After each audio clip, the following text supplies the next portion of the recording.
And Coulter and Bill Maher sucked. Worst guest in years.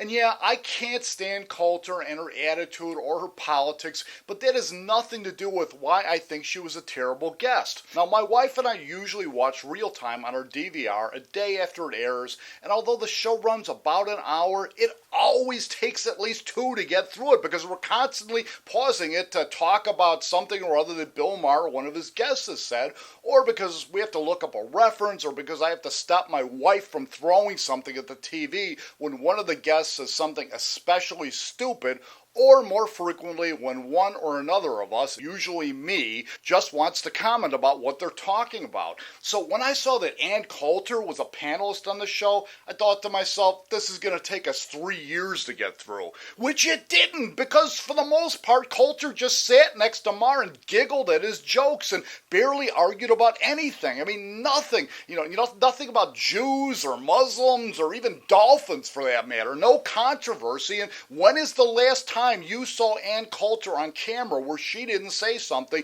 terribly hurtful to at least one segment of humanity? I mean, the best she could do this time around was to claim that there was no need for anyone to see a psychiatrist as long as they believed in God. Unless, of course, there's some chemical imbalance involved, at which point, my jaw dropped because she was making an outrageous statement and then actually tempering it a bit. And when was the last time you heard her do that? Particularly when she was sitting across from Chaz Bono, the transgendered son of Cher and Sonny Bono, who, by the way, I thought was a remarkably thoughtful and just nice guy. But I guess both she and Bill Maher got what they wanted out of their appearance. I'm sure his ratings went up because she was on, and she got a big fat plug for her book, Demonic. But if they're thinking about rerunning their old slogan, it's not TV, it's HBO, I wouldn't, because that was just plain old TV.